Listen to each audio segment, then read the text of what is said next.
Saya akan bacakan kisah yang pertama. Terutama sekali saya mohon maaf sekiranya ketika saya bercerita mungkin saya terbatuk ataupun tersekat, kerana sudah lama saya tidak mengendalikan rancangan Misteri Jam 12. Kisah yang pertama ini kiriman daripada pendengar yang hanya ingin dikenali sebagai Tri. Apa kabar semua? Nama saya Tri. Ingin saya berkongsi pengalaman yang terjadi di dalam rumah saya. Kisah ini berlaku pada tahun 2005, katanya Tri. Apa yang terjadi? 2 hari selepas jiran saya meninggal dunia. Jiran saya, jiran sebelah, seorang wanita Cina tua. Setelah 2 hari dia meninggal, kata Tri, dia mula rasakan sesuatu. Casey, orang Cina, kalau meninggal dunia, mereka akan adakan upacara kematian dekat kolong blok.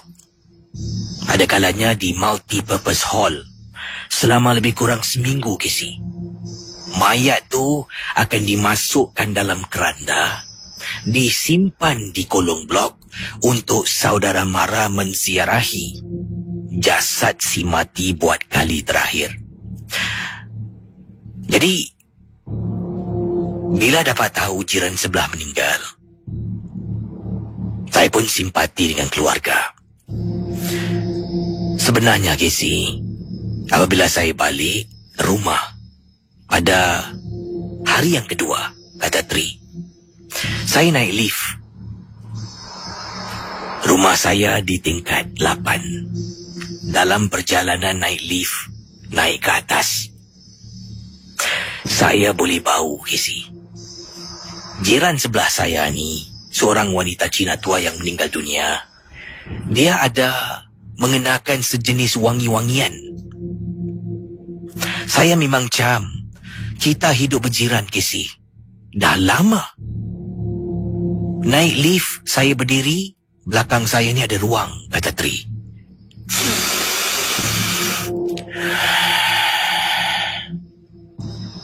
Dalam hati saya bercakap,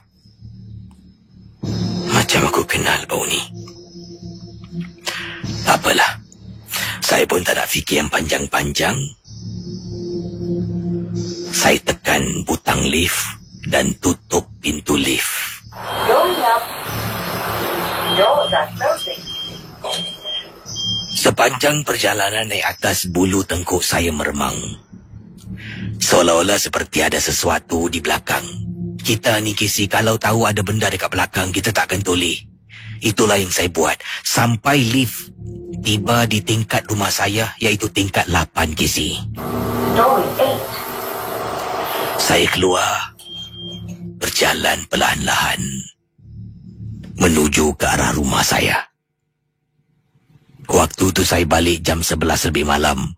Walaupun jasad si mati dekat bawah blok. Dekat bawah blok langsung tak ada orang. Selalunya, kalau ada orang Cina meninggal dunia, nanti akan adalah saudara mara 2-3 orang duduk dekat bawah. Tapi pada malam tu saya balik, tak ada orang, Casey, hari kedua. Hari yang pertama, nampak juga orang. Berjalan menuju ke arah pintu rumah saya.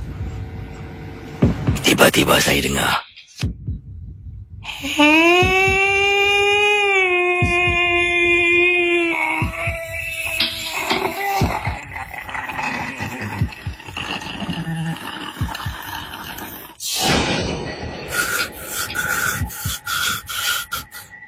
"Bodoh apa? Bodoh ah!" kata Tri. Secara jujur saya toleh dan saya marah. Saya kata, bodoh apa? Bodoh. Nak keluarkan kunci dari beg, Casey, yang selalu senang masuk tangan seluk keluar kunci. Malam tu susah sangat nak capai kunci. Allah. Akhirnya dapat keluarkan kunci. Buka pintu rumah, tolak, tutup pintu. Casey dekat luar. Saya dapat rasakan macam ada sesuatu di koridor rumah saya. Jalan, setapak, 2 tapak, 3 tapak, 4 tapak jauh daripada pintu rumah. Bayangkan pendengar ya.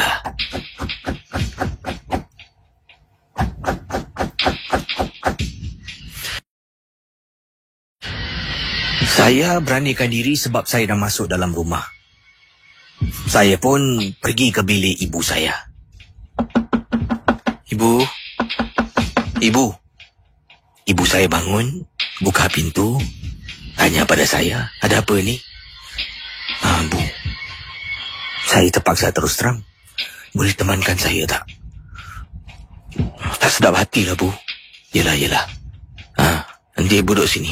Kau pergilah mandi, Ibu saya duduk dekat ruang tamu, Casey. Duduk dekat ruang tamu dengan mata yang mengantuk, dengan segera masuk bilik saya, capai tuala, masuk ke tandas dekat dapur. Kemudian mandi. Cepat saya mandi. Saya keluar daripada tandas. Nampak ibu saya tengah duduk. Masih dalam keadaan mengantuk. Pejam mata. Tunggu saya. Casey bayangkan. Ruang tamu gelap. Tak buka lampu. Hanya lampu daripada koridor masuk ke dalam ruang tamu. Itulah cahaya dalam ruang tamu rumah saya. Saya pun dengan tuala saya kesat. Keringkan rambut yang basah. Berjalan. Kemudian saya lalu. Dan saya kata, Bu, ngasihlah Bu, masuk tidurlah Bu. Ngasih Bu masuk tidurlah Bu. Kemudian saya pun toleh tengok bilik. Nak berjalan katanya Tri. Menuju ke arah bilik saya. Ibu saya cakap, yelah. Saya toleh, Casey, dekat meja makan ruang tamu yang mana ibu saya duduk sebelum itu. Tak ada orang. Suara datang daripada sofa dekat ruang tamu. Ibu saya duduk sebab tubuhnya kecil. Saya tak dapat lihat. Sofa saya jenis yang tinggi. Jadi ibu menyandah.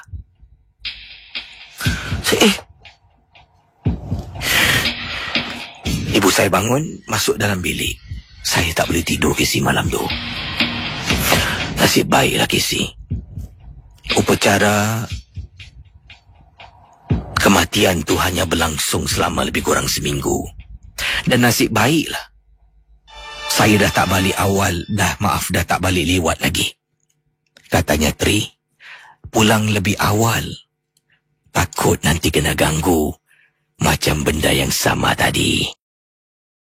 Itu dia saudara, kisah yang pertama dapat saya bacakan dari kiriman email Tri.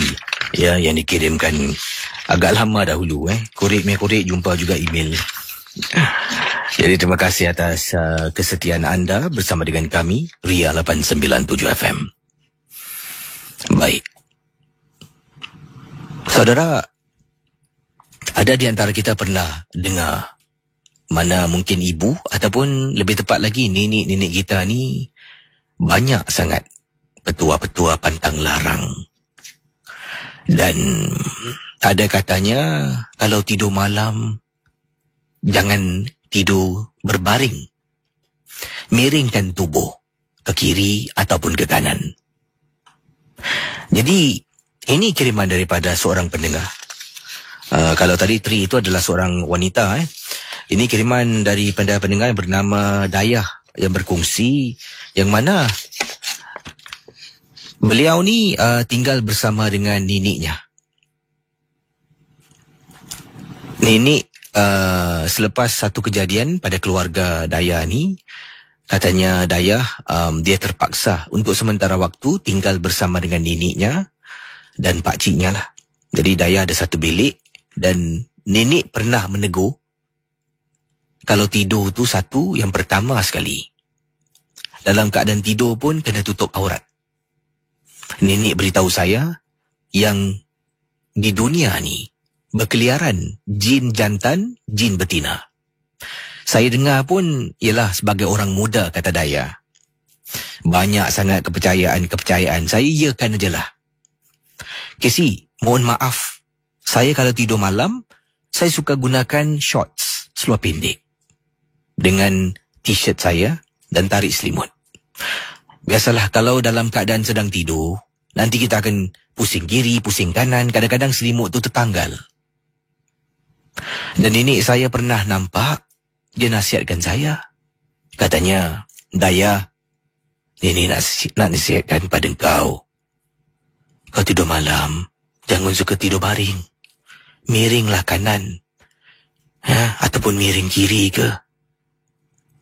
Nanti jin datang duduk dekat badan kau. Saya hanya senyum.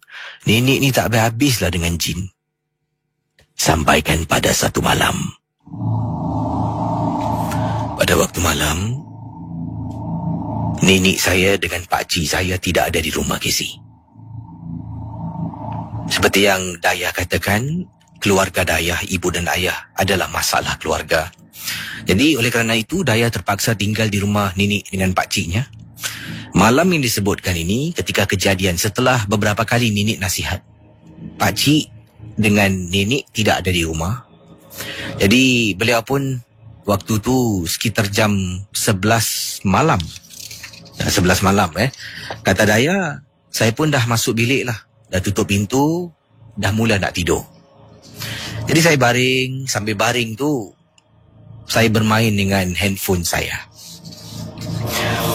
Saya terdengar sesuatu, macam bunyi orang tutup pintu tau, Casey. Jadi saya ingatkan nenek dengan pakcik saya dah balik lah. Jadi setelah saya dengar bunyi orang tutup pintu, dalam 5-10 minit, terus tak dengar bunyi apa-apa lagi. Yalah, nenek saya kalau dia balik, dia akan singgah masuk bilik saya. Buka pintu, dia tengok saya dah tidur ke belum. Kalau saya belum tidur, nanti dia tanya dah makan ke belum. Kadang-kadang lah misal kata kalau nenek balik, dia buka pintu, belum tidur Dayah, kau dah makan? Nanti Dayah akan jawab mungkin lah, oh dah makan nek. Yalah, tidur kau, malam masih main handphone lagi. Dia tutup pintu dan dia masuk bilik dia. Jadi pada malam tu, Dayah tengah baring main handphone, dia dengar bunyi orang macam buka dan tutup pintu. Sangkaan dalam benak fikiran ni, oh dah balik 5 minit, 10 minit. Takkan ini aku tak masuk-masuk rumah. Senyap je. Kemudian baru nak bangun ni. Nak bangun, bayangkan pendengar Ria. Dah bangunkan badan daripada baring, nak pusingkan kaki letak atas lantai, ada orang buka pintu bilik. Dia buka perlahan Kemudian bila tolak pintu bilik, ada celah kecil sangat. Dari situ Casey, bayangkan Casey, ada mata orang sedang tengok saya. Nek? Nenek? Nek? Nek, jangan main-main lah. Nek?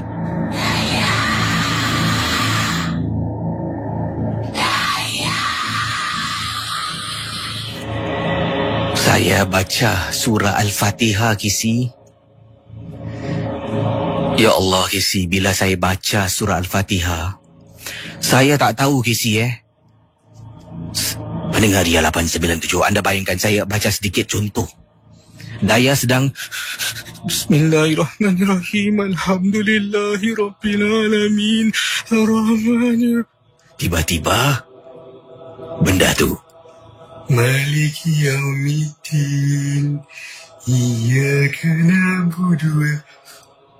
Saya terdiam, Casey. Dia boleh sambut apa yang saya baca. Nenek, jangan main-main lah.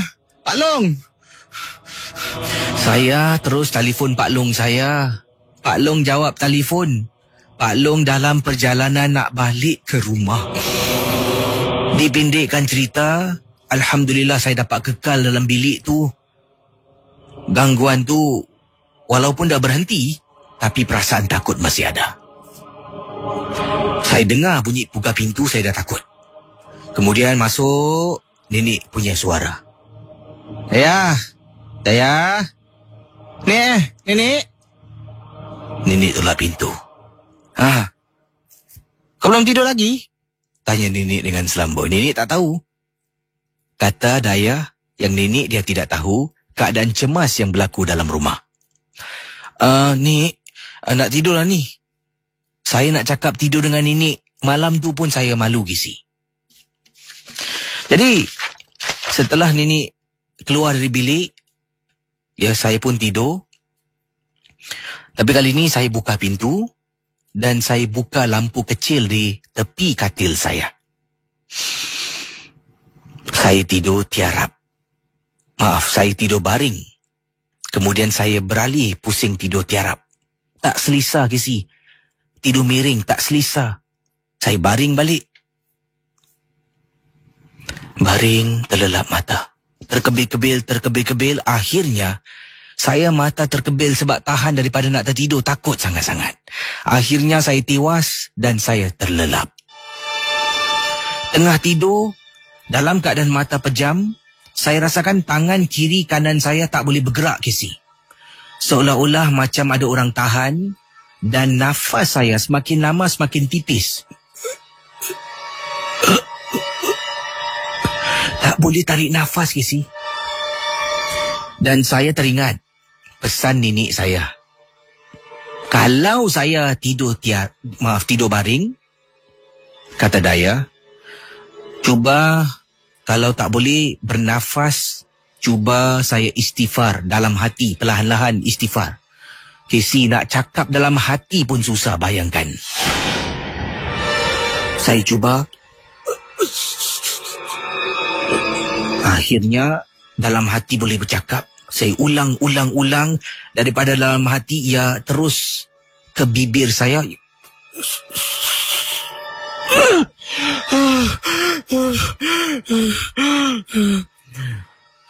Baru saya tahu apa yang nenek saya cakap adalah benar. Jangan tidur pakai seluar pendek. Tidur pun nak kena tutup aurat. Sebab ia mengundang jin untuk mengganggu kita. Dia akan datang dan duduk atas dada kita. Walaupun saya kurang selesa tidur miring kiri atau kanan, saya takut. Saya ikut nasihat nenek saya. Baik, saudara pendengar Rian 897, kisah yang selanjutnya ini datang daripada pendengar kita, Abah Wan. Abah Wan berkongsi peristiwa ketika dia memancing. Dan Abah Wan dipendekkan cerita, agaknya panjang kisahnya. Saya dah pun memahami apa yang dikirimkan di sini. Abah Wan gemar memancing. Selalunya dia akan pergi memancing ni dengan members lah. Kawan-kawan dan members ni cuma 2 orang je lah, termasuk beliau 3 orang kaki pancing. Macam-macam pelusuk telah pun saya pancing, tapi ini ketika kejadian ini berlaku, sekarang tempat ni dah tak boleh masuk lagi, Kisi. Dah pun tutup, katanya Abah Wan. Ini tempat kalau tanya kaki pancing, kalau orang ni cakap dia hantu pancing, dia mesti tahu tempat ni di Singapura. Ini dekat kawasan yang dipanggil Hyundai, katanya Abah Wan. Waktu tu saya memang nak pergi pancing, sebab dah lebih kurang hampir seminggu saya tak pegang joran. Kalau cakap seminggu tak pegang joran, orang cakap, alah baru seminggu. Kalau dah kaki pancing, Kisi, setiap 2-3 hari mesti singgah tepi laut punya. Sebab kami ni, saya dengan teman-teman adalah pemandu taksi.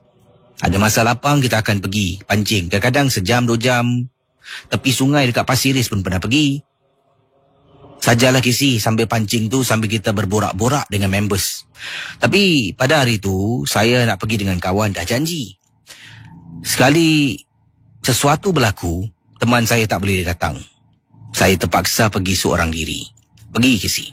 Tempat ni taksi kena park luar, saya kena jalan kaki. Angkat joran, angkat kotak pancing ni masuk seorang diri. Jalan sampai dalam.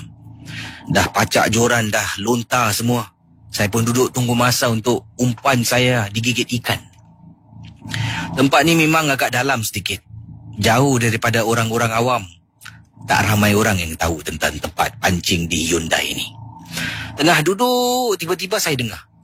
Dengar tau, Kisi, petang-petang hari saya sampai tu. Niat di hati nak pancing 2-3 jam terus balik.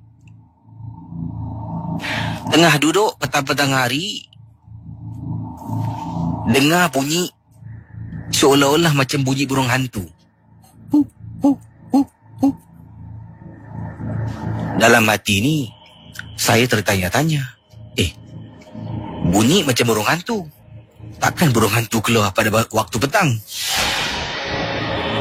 Jadi kata Abang Wan, saya pun, okeylah, tak apalah, jangan indahkan lagi lah. Anda bayangkan Abang Wan masih berada di tepi pantai ni, seorang diri members tak dapat datang. Tengok kiri, tengok kanan. Dengar dia, kata Abang Wan, dipendekkan cerita, beliau sebenarnya tak tahu sesuatu sedang berlaku pada dirinya. Dia duduk pancing, dapat ikan. Wah, gigitan yang pertama masuk dalam kotak. Pancing lagi, dapat lagi ikan. Dan bila ikan dapat dengan begitu kerap, lepas satu-satu, ada yang terlepas, cuba lagi, sampaikan kata Abah Wan, beliau ni tak ingat yang dia nak kena balik. Dipendekkan cerita, Casey, dia datang petang hari Dia tak cakap pukul berapa dia sampai, tapi dia katanya mula pancing pada petang hari, mungkin pukul 2, pukul 3, pukul 4, 5 ataupun pukul 6. Niat di hati pancing 2-3 jam. Pukul 3 pagi. 3 pagi, kawan Abah Wan datang. Wan. Oi. Wan. Ya Allah. Apa ni? Pendengar ya. Abang Wan kata, beliau tak sedarkan diri yang beliau tertidur. Dari petang dia pancing, dia letak joran, dia rest kejap lah konon. Okeylah, mungkin dah penat pandu taksi dari pagi. Dia tertidur dan dia tak sangka dalam tidur dia seolah-olah dibuai mimpi. Sampaikan dia ingatkan dia sedang memancing, dapat ikan. Dan apa yang berlaku, teman-teman dia datang dengan isteri pada Abah Wan. Isteri sampai menangis. Kata-kata, abang pergi mana ni? Telefon tak angkat. Bayangkan. Jadi Abang Wan terperanjat. Cakap, kau tidur kat sini. Kau ni tak tahu nak balik Nasib baiklah isteri dapat kontak seorang teman yang Abah Wan ajak, dan teman tu tak dapat ikut. Nasib baiklah teman tu kata, mungkin Abah Wan berada dekat tepi pantai sedang memancing tempat pot biasa. Tapi pagi tu jugalah. Itu pun setelah cuba dan cari, akhirnya jumpa Abah Wan. Sebenarnya, mengikut bila Abah Wan tanya kepada orang-orang tertentu, ada penjaga tu telah pun membuat Abah Wan tidur dan tak nak bangun-bangun. Jadi Abah Wan akan tidur dalam mimpi seolah-olah sedang memancing. Waktu tu tidak berjalan. Dapat ikan banyak. Tapi itu hanya membuat Abah Wan terus lena tidur kisi. Nasib baiklah isteri cari, nasib baiklah ada kawan. Sejak hari itu, kalau Abah Wan nak pergi pancing, dah tak pergi seorang lagi. Isteri tidak benarkan. Setidak-tidaknya mesti ada orang kena ikut Abah Wan. Bayangkan Casey, kalau tak ada orang cari, agak-agaknya Abah Wan akan tidur terus, tak bangun-bangun. Baik, silakan 669-11897. Hello, selamat pagi. Selamat pagi, Casey. Hai, siapa tu? Amin sini. Panggilan dari mana ni? Saya daripada dalam kereta nak pergi makan ni. Oh, okey. Dan pengalaman yang anda nak cerita tentang apa ni? Silakan. Ni 5 tahun lalu lagi sih. Apa yang berlaku? Kita pergi explore lah kan kat kubur. Pasal kita satu kereta lah, ingat nak macam pergi explore lah tempat yang kita training dulu kan. So tanya kawan lah, cakap pergi lah pergi kubur. Dulu time army okey kan. Terus saya tanya, berani ke tak? So kita pergi lah masuk dalam.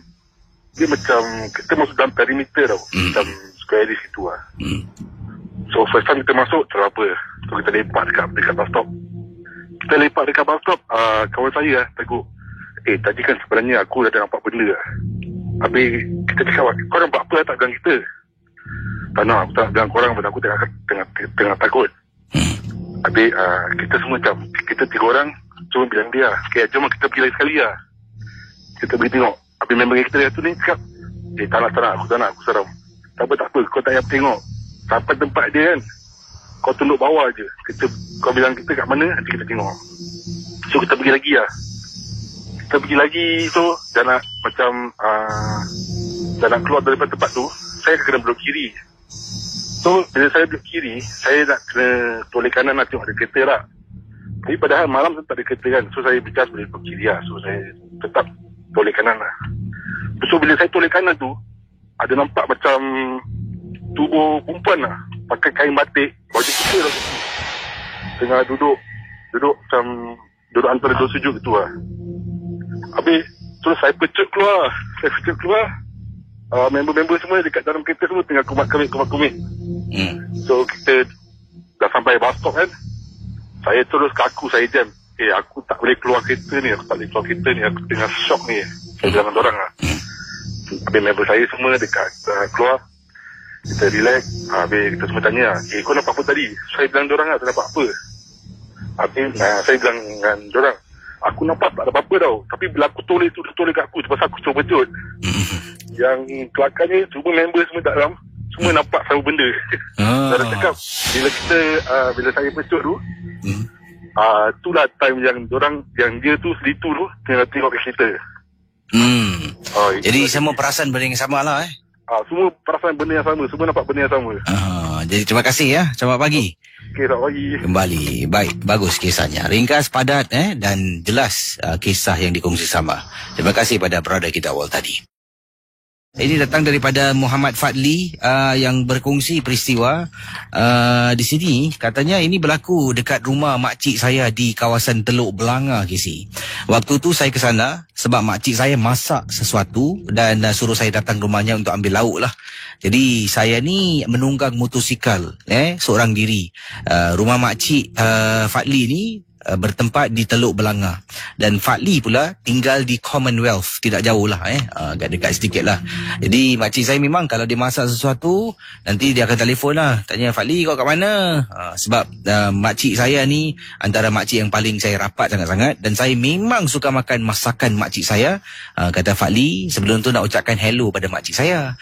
Sempat kalau boleh kisah sebutkan tapi ini kiriman email dah lama lah, tak tahu makcik anda sedang mendengar ataupun tidak katanya boleh cakap hello pada makcik saya Ruby Supaat, Rubiah maaf ya, Rubiah Supaat nama makcik anda yang katanya sayang dengan anda lah dan macam anak sendiri Jadi kalau dia masak lauk favourite saya, dia akan telefon. Jadi waktu tu saya baru balik kerja, dalam perjalanan nak pulang ke rumah. Jadi makcik saya telefon lah, saya pun jawab panggilan. Kebetulan dekat traffic light tu saya jawab. Selalunya saya tak angkat telefon KC. Sampailah saya dah sampai Kolong Blok baru saya angkat. Tak tahulah kenapa malam tu tergerak hati, saya pun keluarkan handphone tu daripada poket saya. Hello, dan dia kata, Lee, ni datang rumah ni, ada lauk ni. Kau kat mana? Okey, datang serang. Tengah riding lah. Okey, lampu hijau. Saya pun letak balik handphone di dalam poket. Kemudian dari nak pergi, saya patah balik pergi rumah makcik di Teluk Belanga untuk ambil lauk yang dia masak. Wah, dalam hati sedap ni. Lauk favourite. Makcik saya kalau masak kisi asam pedasnya ikan duri, meleleh air liur, katanya Fadli. Awak ni buat saya meleleh air liur Jadi saya pun tunggang motosikal saya pergi blok makcik saya, blok ... di Teluk Belanga. Saya pun letak motosikal di bawah. Kemudian saya naik atas, yang mana makcik saya ni sedang siapkan lauk lah. Adik saudara saya ada dalam rumah, masih belum tidur lagi. Dia pun salam saya. Saya pun duduk. Kemudian sedang duduk ni, makcik saya suruh adik saudara saya. Katanya, Aina, itu kat luar tu tuala angkat. Lupa pula aku nak angkat. Jadi adik saudara saya keluar, pergi koridor rumah, dia angkat tuala, dia masuk balik dia kata, wah, Abang Fadli datang dengan girlfriend Kemudian, kau tak panggil kawan kau naik atas? Kata makcik saya lah, "Hah? Girlfriend? Masa boleh je. Kau datang seorang lah." Ya ke, datang seorang. Nak tengok kat bawah. Dekat motor abang ada orang tengah duduk. Perempuan duduk. Datang, nak bedek lah. Abang park kat bawah kan? Makcik saya cakap lagi, "Dah lah Fakli. Dengan makcik pun kau nak malu-malu Fakli. Panggillah dia naik atas. Panggillah." Cik, saya seorang lah. Mana ada orang? Motor salah tak tengok? Adalah dekat bawah. Kemudian saya pun keluar. Adik saudara saya pun bawa saya keluar. Dia tunjuk, tu apa? Tu motor abang kan? You see, dekat motosikal saya memang benar ada orang tengah duduk. Saya nampak bahagian belakang tubuh saja, dengan rambutnya panjang sangat. Dalam hati saya, ni mesti budak-budak mana ni nak start naik motor aku. Kemudian, ada tak? Tapi itu bukan kawan saya datang seorang tau. Ni mestilah budak-budak bawah blok ni lah. Alamak, okeylah, tak apalah. Ambil lauk. Kemudian jalan, makcik saya tahan. Kata, Fakli nanti sebelum naik motor, baca Al-Fatihah. Sebelum tu, baca 3 kul. Bismillahirrahmanirrahim. Baru tunggang motor ya. Ya cik, ya. Terima kasih cik Saya pun pergi dekat lift, kata Fakli. Turun lift. Bulu rumah semakin meremang kisi. Dalam hati ni, mungkin ada betul makcik aku cakap. Jalan nak pergi motosikal dah mula baca kisi. Al-Fatihah, baca surah 3 kul. Bismillahirrahmanirrahim. Saya pun tunggang motosikal. Hidupkan enjin motor. Vum, vum, vum. Makanan tu dah dimasukkan dalam kotak di belakang. Tunggang motosikal, saya terasa motosikal saya ni macam berat sedikit. Saya berhenti sekejap, dongak atas tengok makcik. Saya lambai-lambai dekat makcik. Makcik angkat tangan 2 kiri dengan kanan, tunjuk macam seolah-olah suruh saya baca doa. Boleh tengok atas. Cik, bye. Bye, cik. Pendengar ya, makcik saya dapat lihat tingkat atas angkat tangan 2-2. Dan dia goyangkan tangan macam baca doa. Mungkin dia nampak sesuatu yang saya tak lihat. Tengah duduk dekat belakang motor. Selepas makcik saya buat tangan macam tu, meremang bulu rumah saya. Saya pun letak kaki kiri kanan.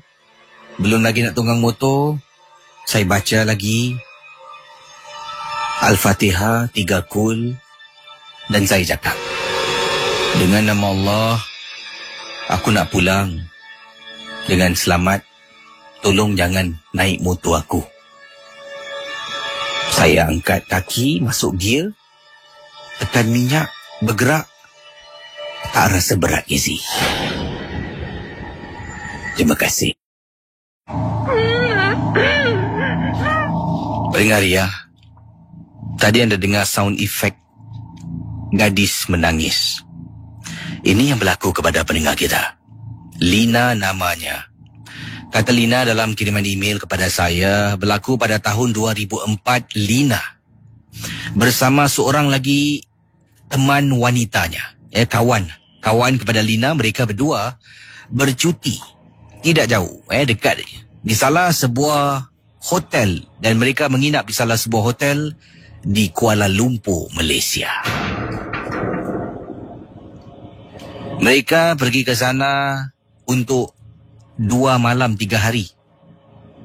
Menginap di sebuah hotel. Hotel ni agak terkenal sedikit lah. Saya tak nak sebut nama hotel. Anggaplah sebagai satu hiburan saja. Jadi kata Lina, beliau dengan temannya datang pagi, tak boleh check in. Jadi jalan-jalan, makan sana sini. Kemudian balik, letak barang, keluar lagi. Kira all out lah. Sampaikan nak masuk malam tu, barulah balik hotel untuk berehat. Mandi, dah bersihkan diri, naik atas katil, buka televisyen untuk berehat. Jadi teman saya ni tengah duduk dengan saya, maklumlah dari pagi keluar sampai malam baru balik. Teman saya terus dah masuk alam mimpi, Casey. Tengah duduk saya berbual dengan dia, tengah cakap dengan dia ni. Cakap, tiba-tiba dengar.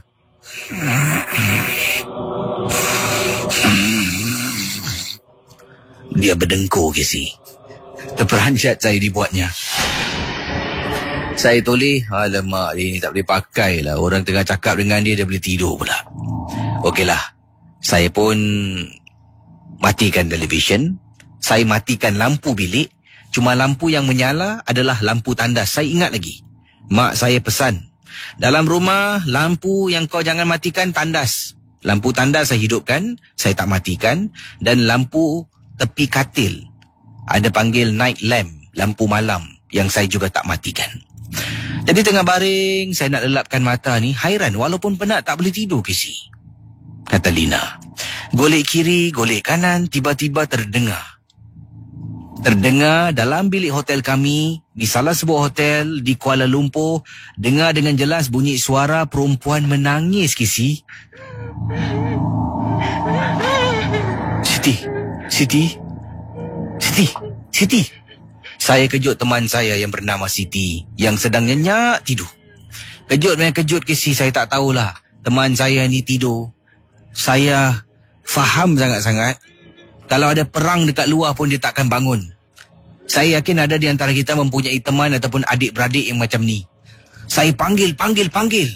Dan suara menangis tu makin lama, mula-mula kuat. Makin pelan, makin perlahan.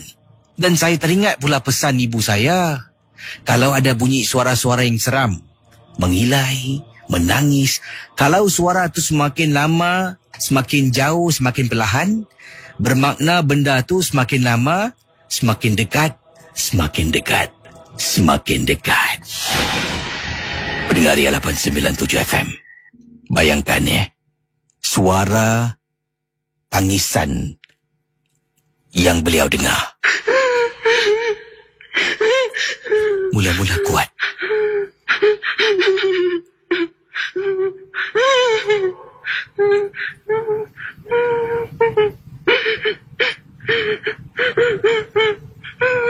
Bayangkan, saya masih boleh dengar, Casey. Tapi suaranya halus. Casey nak tahu tak? Bila saya toleh, tepi saya langsi dalam bilik hotel. Saya tengok bentuk langsi itu macam ada orang tengah diri. Sebab dah berbungkus macam orang. Oh, saya cerita saya yang meremang. Almaklumlah, dah lama tak buat M12. Sendiri cerita, sendiri rasa seram. Jadi Lina terus bercerita. Saya bangun, hidupkan lampu satu bilik. Saya terpaksa kejut teman saya dengan goyangkan bahu kiri dengan kanan. Siti! Baru teman saya terbangun. Apa? Jangan tidur dulu boleh tak? Temankan aku takut dah. Jadi oleh kerana teman saya terbangun dalam keadaan terperanjat, dia pun tak boleh tidur dulu. Dan akhirnya, malam tu kita sama-sama terlelap dengan TV masih menyala sampai ke pagi. Saya tidak bilang Siti tentang kejadian pada malam tu. Tidak. Saya takut nanti dia pun takut. Jadi saya buat bodoh, Casey. Malam kedua, bila berada di dalam bilik hotel kami, alhamdulillah saya tak kena ganggu. Tapi bila balik tu, Siti beritahu saya yang dia dengar suara orang menangis. Saya terperanjat. Dia dengar suara orang menangis, kata Siti, ketika dia bangun pada waktu malam nak pergi tandas buang air kecil. Dia dengar orang menangis. Dia ingatkan saya yang menangis. Dia cuba menjenguk daripada tandas. Saya sedang nyenyak tidur. Dengan cepat Casey habiskan hajat kecil dia. Lari keluar. Terus naik atas katil tidur sampai ke pagi. Seram, Casey. Tak apalah. Dengar suara dah meremang. Saya kata pada teman saya yang saya ternampak susuk tubuh di sebalik langsir bila malam tu saya dengar bunyi orang menangis. Terima kasih. Baik, ini datang dari seorang ibu, saudara, seperti yang saya katakan. Beliau berkongsi anaknya ada dua anak lelaki, tidur di bilik yang samalah. Jadi beliau tidur seorang diri. Beliau adalah seorang ibu tunggal. Jadi anak yang kecil dan juga yang dewasa tidak diberitahu berapa usianya. Setelah sekian lama ni tinggal di rumah yang mana beliau dengan 2 orang anak lah, 3 orang tinggal dalam rumah ni. Anak pada waktu tu, anak kecilnya tiba-tiba masuk bilik dan katanya nak tidur dengan mama. Jadi pada bulannya ingatkan mungkin dia memang nak tidur dengan saya ataupun dia bergaduh dengan abang dia lah. Abang dia ni pun kadang-kadang suka menyakat dia. Dalam bilik ni ada katil. Bilik abang dengan adik, mereka berkongsi sebuah katil yang kecil. Jadi kadang-kadang abangnya suka tolak sebab kata tak cukup tempat. Nanti adiknya akan masuk dalam bilik saya dan tidur dengan saya. Jadi selalunya dia buat benda ni biasa. Kadang-kadang seminggu sekali, 2 kali. Tapi ini hampir setiap hari dia akan masuk tidur dalam bilik saya. Sampaikan pada satu hari ini saya tergerak hati. Bertanya pada dia, kenapa ni selalu tidur bilik mama? Tidurlah dengan abang. Abang kacau Abang buat apa? Abang kacau tolak-tolak lagi. Kemudian anak saya cakap, tak. Dan cakap dengan mama, kenapa? Dia tunduk bawah. Kenapa cakap dengan mama? Dia panggil saya. Angkat tangan dan jari-jarinya macam sini. Saya pun datang dan saya tanya, kenapa cakap dengan mama? Dalam bilik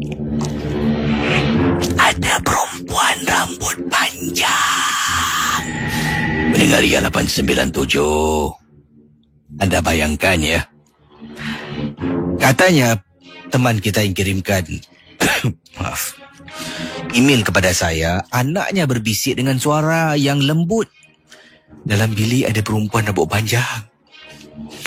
Terus saya tak bergerak bulu roma menangkap meremang sampai ke tengkuk ni. Lalu pandang ke dalam bilik. Macam ada sesuatu maaf, yang tak kena Jadi saya pun tak nak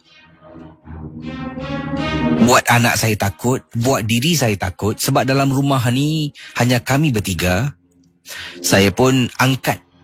Dekat ruang tamu ada radio kecil. Letak radio tu dalam bilik. Main CD surah. Jadi bila saya keluar dengan anak-anak, CD surah tu diputarkan repeat mode dalam bilik tu. Keluar, bawa anak pergi makan. Lewat petang baru balik. CD masih berkumandang. Angkat CD player saya. Matikan bacaan itu, letak dekat luar. Kemudian masuk bilik, buka tingkap. Dan malam tu, anak saya secara automatik tak lagi tidur dengan saya. Tidur dengan abangnya sekatil. Saya pula tak boleh tidur terbayang-bayang seolah-olah perempuan yang anak saya cakapkan, ada perempuan rambut panjang. Selamat tengah malam kepada pendengar Ria 897. Saya ingin bacakan kisah yang pertama pada tengah malam ini. Dan ini dialami ketika beliau bercuti seorang diri. Dan menginap di salah sebuah hotel di Kuala Lumpur. Ini kiriman daripada Mia. Beliau berkongsi pengalaman berada di Kuala Lumpur, bercuti seorang diri, dan ketika kejadian yang menakutkan ini berlaku, katanya saya berada di dalam tandas dan saya sebenarnya sedang mandi pada malam yang disebutkan. Jadi beliau sedang mandi dalam tandas menggunakan paip hujan. Selepas beliau pulang setelah berjalan-jalan membeli barangan dan sebagainya, pulang ke hotel agak liwat. Terasa penat, Mia langsung saja letakkan barang-barang di dalam bilik hotel, capai tualah dan terus masuk ke dalam tandas untuk mandi dan bersihkan diri. Jadi, kata Mia, waktu saya balik, televisyen pun saya tak hidupkan. Saya dah tak tahan sangat. Katanya di sini, saya hanya ingin mandi air sejuk sebab di luar agak berbahang dan panas. Jadi masuk saja dalam tandas, saya buka paip, saya mandi basahkan diri. Rasa segar dan lega sangat-sangat. Yang membuat saya rasa takut terperanjat, televisyen saya tidak menyalakan Casey. Tapi apabila anda bayangkan mendengar Ria 897 apabila dia sedang mandi, tiba-tiba televisyen yang ada di dalam bilik hotel tu seperti ada seseorang yang menghidupkannya. Daripada suara televisyen yang perlahan, kemudian jadi kuat. Pendengar Misteri Jam 12, Mia memberitahu dalam kiriman email kepada saya. Saya terganggu ketika saya sedang mandi, terganggu perasaan dan emosi saya. Saya terus hentikan sesi nak mandi tu, Kisi. Saya hentikan. Kemudian saya capai tualah, lap badan tubuh saya kasih kering. Saya buka pintu tandas dan memandang ke arah luar, iaitu kawasan katil saya. Di depannya ada televisyen. Televisyen tu menyala. Tak tahu siapa yang hidupkan TV. Dan ia berada di saluran yang rosak. Maksudnya di sini tidak ada siaran yang sedang ditayangkan pada waktu itu. Hanya saluran bintik-bintik hitam dan putih saja. Saya ambil remote dan saya terus matikan suara TV. Bayangkan, saya tertanya-tanya, siapa yang telah pun hidupkan TV? Adakah bila saya letak barang, mungkin barang tu tertekan pada remote? Sebab remote control ada di atas katil. Itu kemungkinan.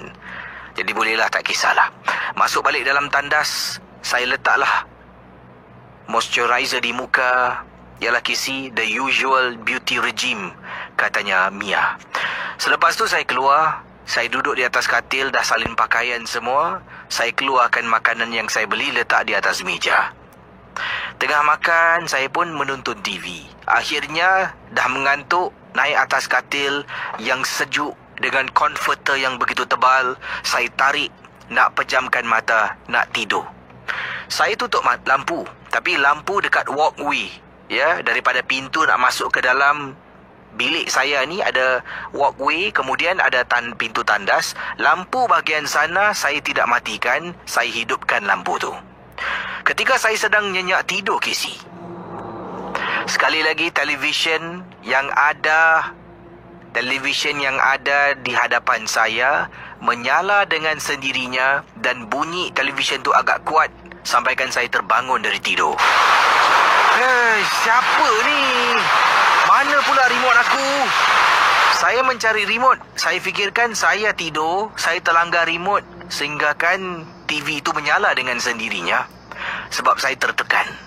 Cari remote, cari tak jumpa, Casey. Rupa-rupanya remote control pada TV ada di atas almari TV di hadapan katil saya. Seingat saya, bila saya tidur, saya baring dekat atas katil. Saya sedang channel hopping waktu tu dan remote control ada dekat tepi saya, katanya Mia. Tapi pada malam tu, setelah saya tidur, saya tersadar sebab bunyi televisyen yang bising, ia menyala dengan sendirinya. Saya cari remote tak jumpa. Bila saya pandang, remote ada di atas almari televisyen di hadapan saya.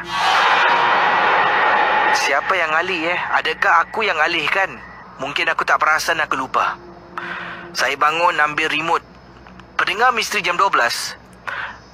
Jadi, anda bayangkan, Mia mengambil remote TV dan tutup TV tu. Matikan televisyen. Jadi bila televisyen tu gelap, terus jadi blank screen, ia seolah-olah menjadi cermin. Ada reflection. Bila saya tutup TV, alangkah terperanjatnya, saya nampak reflection, Casey, daripada TV yang gelap dan hitam. reflection walaupun dalam bilik saya gelap, oleh kerana ada lampu dekat walkway menuju ke arah pintu keluar bilik hotel, lampu tu menyebabkan sedikit sinaran cahaya kepada TV dan nampak refleksi di katil saya. Casey, saya nampak macam ada orang sedang baring di atas katil saya, Casey, dengan saya. Bila ternampak refleksi itu, saya toleh ke belakang dengan segera. Sememangnya tidak nampak apa-apa pun yang ada di atas katil saya. Pendengar Misteri Jam 12, pada malam tu saya rasa tak sedap hati sangat-sangat. Memang saya ni kalau boleh nak tukar bilik. Tapi saya rasa mungkin mana-mana saya pergi pun ada gangguan sebab saya seorang saja yang tinggal dan saya seorang wanita. Makhluk-makhluk halus ni seperti jin memang sukakan kehadiran wanita. Jadi, apa saya lakukan? Saya keluarkan handphone ataupun telefon bimbit saya. Saya memang ada download surah-surah bacaan. Saya pun download dan buka surah-surah bacaan itu. Saya letak tepi katil saya. Saya tidur dan saya dapat tidur dengan nyenyak sampailah ke pagi. Saya menginap di hotel ini untuk 2 malam saja. Malam yang kedua, apabila saya balik setelah saya keluar juga shopping membeli belah, saya balik hotel seorang diri, kata Mia. Saya buka pintu. Bilik hotel memang gelap sebab saya belum masukkan kunci hotel, kad pada pada Swiss, main Swiss bilik hotel yang saya menginap ini, kata Mia. Apabila saya tolak pintu dengan tangan banyak barang, saya pun letak satu persatu di hadapan pintu. Baru nak tanggalkan sepatu saya, Casey, dalam bilik hotel saya. Ini beliau katakan, nak percaya atau tidak, terpulanglah pada semua. Tengah tanggalkan sepatu ni, saya terpandang koridor menghala ke ruang tidur bilik hotel. Di sebalik ruang tidur tu, katil saya. Dekat atas katil, Casey, dengan jelas saya nampak macam ada bantal peluk. Casey, mana ada hotel siapkan bantal peluk? Semua adalah bantal biasa. Saya nampak dengan jelas susuk tubuh ni diikat seolah-olah macam mayat ataupun jenazah seseorang. Apabila dah ternampak depan mata, saya waktu tu dah memang tak berani lagi. Saya dengan segera tutup balik pintu. Saya turun ke bawah pergi ke reception. Saya beritahu masalah saya dalam bilik. Reception pun tanya bilik yang nombor berapa. Dia cuba tengok kalau dia boleh pindahkan saya ke tempat yang lain. Ia memakan masa lebih kurang setengah jam. Saya duduk dekat bawah, tunggu untuk mereka carikan bilik yang baru untuk saya. Tak apalah, take your time, asalkan saya dapat bilik, dalam hati saya berkata. Kemudian dia kata okey, dah boleh tukar bilik. Dia kasih saya bilik yang lain. Saya cakap boleh tak minta tolong salah satu bellboy naik atas. Kata boleh. Jadi seorang bellboy ni ikut saya naik atas. Saya pun masuk dalam bilik. Dia berdiri dekat pintu bilik. Saya dengan segera, barang-barang yang saya beli semua saya masukkan sumbat dalam luggage saya. Saya tarik perlahan-lahan keluar. Kemudian sedang jalan menuju ke arah bilik saya yang baru, dibantu oleh bellboy, saya terlupa sesuatu. Jadi saya kata pada bellboy, alamak, dik, boleh tolong akak tak? Akak lupalah dekat atas almari ada akak mi spek. Boleh tolong ambilkan tak? Boleh kak. Saya pun serahkan kunci pada dia. Dia pergi balik ke bilik saya. Dia masuk dalam bilik itu. Bila dia keluar balik, saya dapat lihat wajahnya pucat, seolah-olah sesuatu yang tak kena. Bila diserahkan pada saya, tangannya menggeletar, Casey, menggigil. Dik, engkau okey tak? Okey kak. Sekarang baru adik tahu kan kenapa kakak nak tukar bilik. Kakak pun kena juga. Yelah, kalau tak, takkan aku nak tukar bilik. Ya Allah kak, atas katil kak, tengah baring Saya pun tak tahu kak, seram juga Sampaikan budak yang tolong saya nak pindah bilik ni pun ternampak, Casey, dengan jelas di atas katil, Casey, terbujur baring panjang seolah-olah macam jenazah yang telah pun dikafankan. Bila pindah ke bilik yang baru, alhamdulillah, Casey, bilik saya ni tidaklah seseram bilik yang pertama. Tapi hanya untuk semalam, saya bolehlah sampai ke pagi, bangun, sarapan dan check out pulang ke Singapura. Okey, Misteri Jam 12 di Ria 897 FM. Dan terima kasih di Facebook saya dah mau naikkan satu gambar. Ini merupakan gambar bangunan radio building ataupun bangunan radio yang sekarang ini saya sedang bertugas di bawah tanah B1 lah, di tingkat B bawah tanah 1, dan kebanyakan departmen berpindah secara bertahap-tahap. Jadi bayangkan bila berpindah secara bertahap-tahap, semakin hari semakin kurang orang di bangunan lama ni. Semua berpindah ke tempat yang baru, terletak lebih jauh daripada sini. Jadi bila semakin hari semakin kurang orang, semakin kurang, semakin sunyi, semakin sepi Mediacorp ni. Itulah cabaran kerja malam sorang-sorang dalam konti. Baik, tadi kisah daripada Mia berkongsi pengalaman beliau ketika bercuti di Kuala Lumpur, dan beliau sering lakukan percutian seorang diri. Jadi katanya malam tu bila terkena gangguan, bunyi TV dan sebagainya, dia tetap dalam bilik tu. Kalau saya rasa ni Mia seorang wanita yang berani. Cuma berbekalkan bacaan surah-surah yang mana beliau putarkan melalui telefon bimbitnya, dan dia dapat tidur dengan nyenyak sampailah keesokan paginya. Tapi bila dia balik malam tu, mungkin makhluk tu return. Dia nak kasi, kau semalam main handphone surah Balik buka pintu nampak atas katil tengah baring. Wow, makin violent nampaknya. Okey saudara, kita berkongsi kisah pelbagai pengalaman yang diceritakan. Yang ini satu peristiwa yang dialami oleh seorang pendengar. Ini adalah rakyat Singapura. Mereka bercuti di Genting Highland. Jadi pada waktu malam di Genting Highland, apa nak buat pusat-pusat riadah yang waktu mereka pergi tu, pusat riadah di bahagian luar tu dah memang tidak lagi beroperasi dalam kerja-kerja peningkatan. Di dalam katanya boring, busan, tempat pusing situ-situ jugalah. Orang katanya ramai yang pergi ke Genting Highland bercuti ni, lazimnya orang ke sana tu untuk udara yang dingin dan nyaman. Yang kedua tu biasalah dia kasih siapa? Dia kasino. Jadi sekumpulan teman ni bila berada untuk malam yang kedua dah rasa bosan. Jadi mereka pergi ke Genting Highland untuk bercuti ni, menaiki kenderaan lah yang dipandu dari Singapura langsung ke Genting Highland. Ini kisah yang diceritakan apabila mereka malam kedua, mereka berada di sana untuk 3 malam. Dahsyat. Orang paling-paling 2 malam, dia 3 malam. Jadi malam kedua dah bosan sangat-sangat. Dah tak tahu nak buat apa setelah mereka makan. Jadi akhirnya salah seorang dari mereka kata, jom kita naik kereta ronda-ronda kawasan Genting Island ni lah. Malam-malam macam ni, adventure. Semua setuju. Dan salah seorang dari mereka telah pun sarankan untuk langsung pergi ke sebuah bangunan yang terbengkalai yang dikenali sebagai Amber Court. Jadi inilah kisahnya bersama dengan saya Casey dalam Misteri Jam 12. Ingat, setiap kisah jangan percaya. Anda dengar seperti menonton filem-filem seram, membaca buku-buku seram. Begitu juga dengan rancangan radio seram Misteri Jam 12. Hanya untuk hiburan, jangan terlampau taksub dan mudah percaya. Pendengar Misteri Jam 12, awal tadi saya dah berikan sedikit gambaran. Saya terus langsung ke muka surat yang kedua. Yang tadi tu, yang pertama tu dah beritahu anda sedikit sebanyak. Anda tahulah mereka keluar kerana bosan sangat-sangat. Jadi mereka ni seramai 3 orang menaiki satu kenderaan saja yang dipandu oleh temannya. Ini kiriman daripada Iqbal.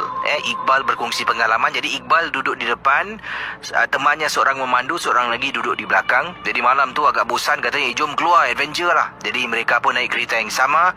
Mereka pun keluar daripada kawasan hotel mereka tu.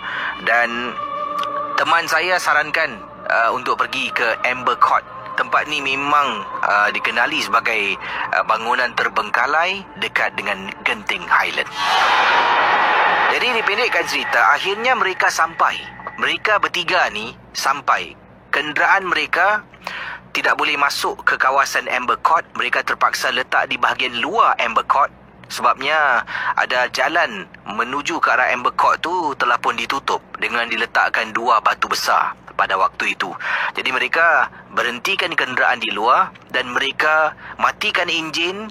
Mereka keluar daripada kenderaan dengan berbekalkan telefon bimbit untuk merakamkan, petik gambar, rakam video dan 2 lampu suluh yang dibekalkan dibawa bersama. Jadi bila mereka keluar dari kenderaan, inilah pengalaman yang diceritakan. Seram Kau tengoklah bangunan ni. Mesti dah lama dekat sini itulah. Jom. Naik atas lah. Lampu mana lampu suluh? Bawa tak? Ni lah. Aku ada 2 je lah. Boleh lah.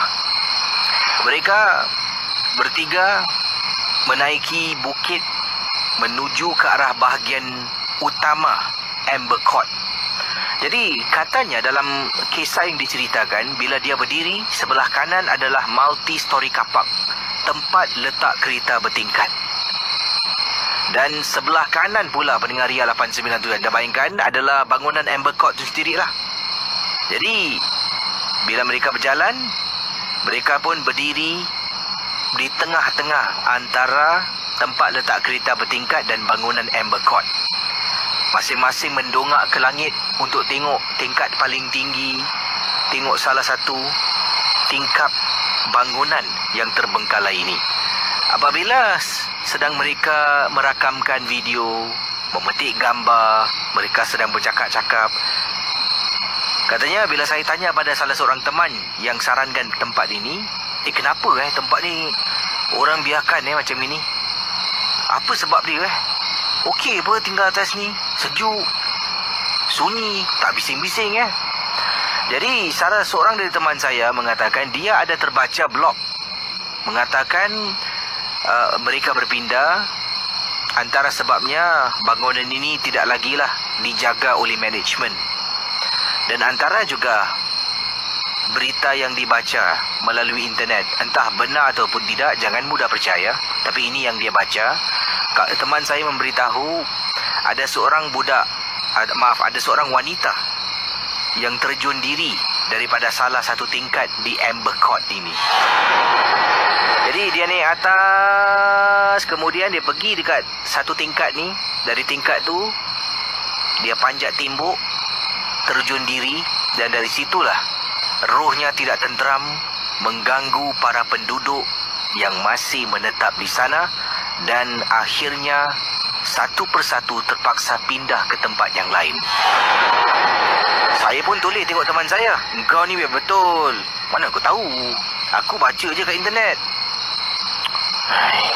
Tiba-tiba saya dengan teman saya dengar. Kau dengar tak? Apa? Tadi tu kau dengar tak? Saya dengar dengan jelas, Casey. Dengar apa? Dengar tak? Casey, saya dengar macam bunyi dengungan suara orang. Bunyinya agak jauh, tapi saya dengar dengan jelas. Okay, korang jangan cakap. Korang dengar, pay attention. Dengar Tunggu Casey lama. Seminit setengah, 2 minit. Tiba-tiba dengar tak? Itu burung lah. Burung ke apa? Macam suara orang je. Tu burung. Kau ni apalah? Pendengar Misteri Jam 12, setelah berkali-kali dengar, saya yakin itu bukan suara burung. Teman saya kata suara burung. Saya pun kata, jom kita tinggalkan tempat ni lah. Kita balik sudahlah Saya dah tak sedap hati. Tapi teman saya enggan, Casey. Enggan meninggalkan tempat itu. Masih lagi tengok, kita jalan semakin lama semakin masuk dalam, semakin masuk dalam. Saya dengan teman saya yang memandu tu meremang bulu rumah, sampaikan gosok-gosok tangan kesejukan dan meremang. Saya toleh ke belakang, tengok teman saya yang sedang sibuk petik-petik gambar. Saya kata, Din, jom lah. Dah tak boleh lah. Tak sedap hati lah aku. Tiba-tiba dari jauh, Casey, dapat dengar dengan jelas bunyi orang Casey bunyi orang mengilai. Bayangkan pendengar Ria 897. Malam-malam hari dekat Amber Court, bangunan yang terbengkalai dekat dengan Genting Highland, 3 orang sahabat terdengar bunyi ini yang kedengaran agak jauh dari tempat mereka sedang berdiri. Kau dengar tak? Ya Allah, ya Allah. Anda bayangkan dalam kiriman email, setelah mereka bertiga dengar benda yang sama, serentak masing-masing toleh, bertiga ni lari. Tak ada beritahu jom lari ke, jom balik ke, jom tinggal, tak ada. Dengar saja suara sesuatu mengilai dari jauh, bunyinya agak samar-samar saja. Tapi 3 orang sahabat ni pusing dan lari ke kenderaan mereka. Sampai dalam, teman saya, tangan dia menggeletar, menggigil Casey, putarkan CD surah-surah bacaan ayat-ayat suci. Kemudian kita pun tinggalkan kawasan tu, memandu, masing-masing diam diri, tidak bercakap, tidak ketawa, tidak melafazkan apa-apa, sebab dalam keadaan penat, termengah-mengah lari dengan laju. Yang kedua, dalam keadaan terperanjat. Jadi akhirnya kami pun sampai di tempat letak kereta di hotel kami. Saya pun naik ke atas dengan teman. Kami duduk untuk minum dan juga untuk fikirkan tentang apa yang menghantui, mengganggu kami awal tadi. Okey, itu kisah tentang Amber Court yang diceritakan. 3 orang sahabat bercuti ke Genting Highland 3 malam. 2 malam cukup bro. Ya, 3 malam melainkan anda memang orang yang suka menginap di hotel dan juga suka jalan-jalan sikit, mungkin menghirup udara yang nyaman pada waktu malam, memang tempat tu sesuai lah. Itu paling dekat. Okey, kiriman-kiriman anda akan saya simak sebentar nanti. Yang ini daripada Azura, katanya, Casey cakap tadi tentang hotel. Saya dahulu pun ada pengalaman bila menginap di salah sebuah hotel di Malaysia. Pengalaman saya ni tidaklah seseram yang Casey ceritakan tadi, kata Azura. Saya pergi ke sana bukan seorang diri, dengan kawan baik saya. Kita berdua lah menginap di sebuah hotel. Dan apa yang berlaku waktu malam ni, teman saya ni dia memang geng tidur awal. Dia pukul 9 lebih, mata dia dah kuyu-kuyu, Casey. Nanti dia akan terus terlelap masuk di buai alam mimpi. Saya pula opposite. Tidur siang tak boleh, Casey. Impossible. Mata ni kadang-kadang kalau pukul 11 saya tidur pun dah baik lah kiranya. Selalunya kalau di rumah saya, pukul 12 lebih, pukul 1, barulah dapat lelapkan mata saya. Jadi satu tidur awal, pukul 9 lebih dah mengantuk. Satu lagi pukul 1 pun masih masih segar bugar matanya. Beliau berkongsi, kata Azura, pada waktu tu saya ni tak boleh tidur. Saya main handphone. Kemudian apa main handphone, saya tengok TV, main handphone. Saya duduk dekat kerusi untuk makan. Makanan tadi yang kita beli, sambung balik. Lepas tu tadi taruh tepi. Kemudian saya pergi ke tandas dalam bilik hotel yang mereka menginap di salah sebuah hotel di Kuala Lumpur. Jadi bila saya keluar dari tandas, saya ternampak sahabat saya. Katanya Azura, saya ternampak sahabat saya sedang berdiri dekat tingkap. Langsir kiri kanan dibuka. Dia diri dekat tingkap kaca tu, tengah berdiri. Jadi bila saya keluar, saya tak tengok atas katil tau. Saya keluar aja nampak kawan saya tengah berdiri dekat tingkap, katanya Azura. Saya pun cakap, Liz, kau bangun belum tidur? Teman saya ni diam. Liz. Tiba-tiba setelah saya keluar beberapa tapak menghampiri teman saya yang sedang berdiri dekat tingkap, saya dengar bunyi orang batuk. Saya toleh dekat katil, tengok dekat katil, teman saya yang bernama Liz, sahabat baik beliau, kata Azura, sedang baring di atas katil. Tengah baring dengan mata terlelap ni, dia batuk. Saya nampak dia, saya tengok balik tingkap, makhluk yang dekat tingkap tu dah hilang. Casey meremang, Casey bulu rumah. Saya terus lompat naik katil, tarik konverter. Saya ni, tubuh saya rapatkan. Rapat sangat dengan teman saya Liz. Tak apalah Casey, biarlah dia terbangun. Saya rapat. Kesut. Belakang saya rapatkan dengan dia. Kesut. Makin rapat. Sampaikan dia tolak. Apa ni? Sanalah sikit. Engkau ni space besar-besar kat sana. So, dalam hati. Dah bagus. Dia bangun. Liz, kau tidur sini sikit lah. Dapat dengar aku lah. Saya tak nak beritahu apa yang saya nampak, Casey. Itulah pengalaman saya. Terima kasih. Yang ringkas dari Azura. Okey, kiriman selanjutnya ingin saya bacakan. Ini email. Yang satu lagi saya ingin kongsi sama kisah. Ini berkenaan dengan pemandu. Ini baru Kisah ni agaknya pengalaman yang baru berlaku. Daripada Nur Azman katanya. Beliau adalah pemandu Uber ataupun Uber driver. Selamat tengah malam pada semua geng-geng momok. Nama saya Nur Azman. Saya nak kongsi pengalaman saya bertugas sebagai seorang pemandu Uber. Dan kisah ini berlaku pada waktu malam. Waktu tu saya dah dalam perjalanan nak pulang ke rumah apabila dapat message ada yang perlukan khidmat. Jadi saya pun tengok okeylah, saya pun grab lah message yang saya terima tu untuk mengambil penumpang ni dan hantar dia pulang ke rumah. Dan bila saya sampai di tempat, saya nampak ada seorang wanita India, Casey, siap dengan sari. Dia pun masuk dalam kereta saya, tutup pintu. Dia kata dia nak pergi ke Jurong West. Saya kata, mau ke mana nanti? Jurong West please. Jadi dalam perjalanan memandu, inilah yang dikongsi sama dalam rancangan Misteri Jam 12. Saya dah nak balik. Tak apa, ambil seorang lagi penumpang yang terakhir lah untuk tambah pendapatan. Jadi bila penumpang ni masuk, dia arahkan, katanya dia nak pergi Jurong West. Seorang wanita India yang agak besar tubuhnya memakai sari. Dalam perjalanan, dia berbual dengan saya.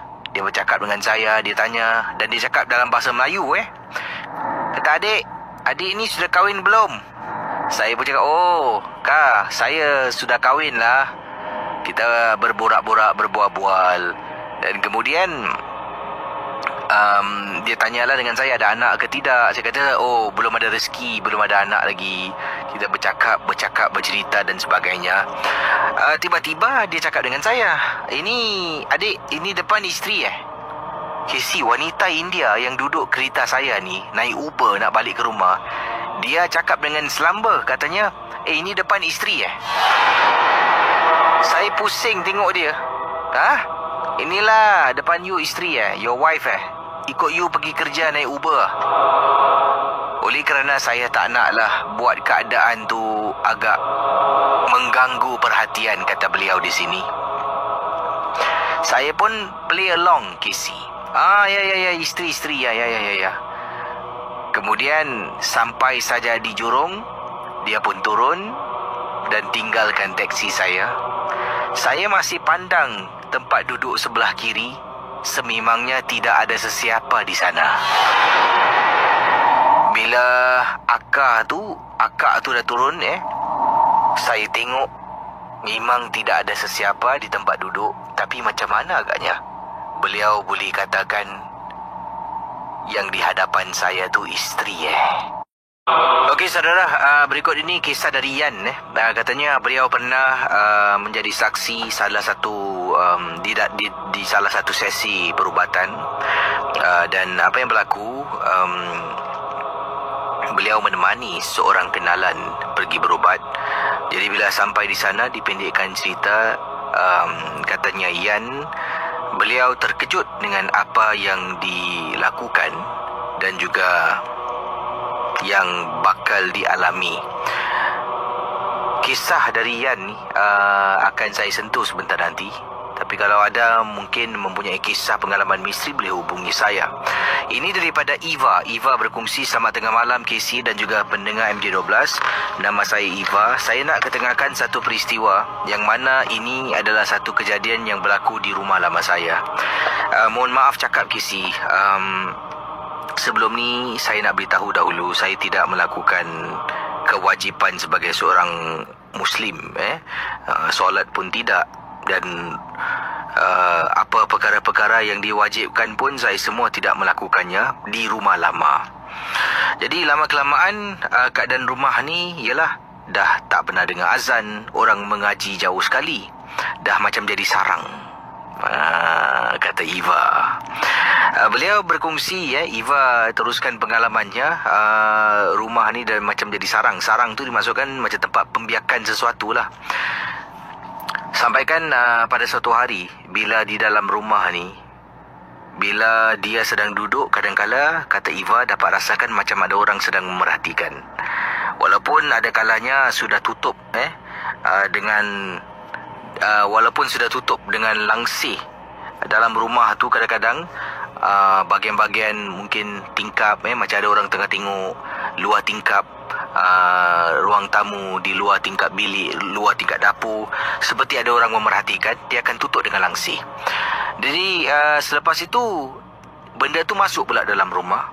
Kemudian akan ternampak-nampak seperti macam ada kelibat orang dalam rumah saya, kata Eva. Saya dengan suami memang tidaklah melakukan tanggungjawab kita. Agak kesal tentang perbuatan. Tapi anda bayangkan, dipendekkan cerita, dalam rumah tu pada satu hari ini saya dengan suami telah pun pergi bercuti ke satu tempat ni lah. Dan bila kami pergi cuti ke tempat ni, kami pulang ke Singapura, ada sesuatu mengikuti kami pulang. Dan benda tu duduk dalam rumah sampaikan mengganggu ketenteraman yang saya dengan suami miliki. Malam-malam hari, Casey, saya dengan suami tengah tidur dalam rumah kami. Pada waktu malam tu terdengar bunyi loceng kaki. Macam orang pakai gelang kaki ada loceng, macam itulah bunyinya berjalan. Dia jalan tu macam kakinya dihentak-hentak beberapa kali. Saya tak pasti. Katanya apakah mungkin alamat gangguan yang berlaku dalam rumah yang pertama kami.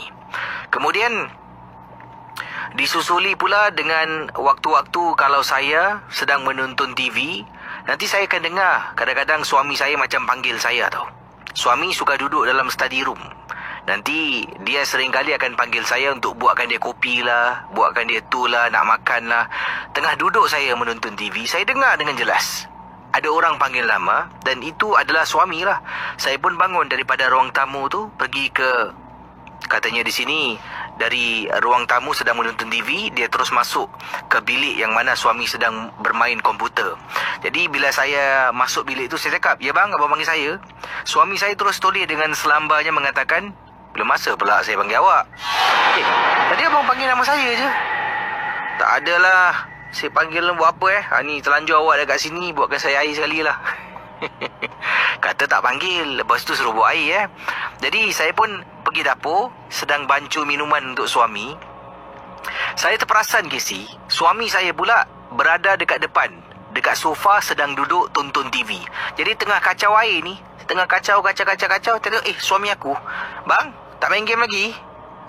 Channel jangan tukar saya nak tengok cerita ni Saya cakap dengan suami macam kasih amaran.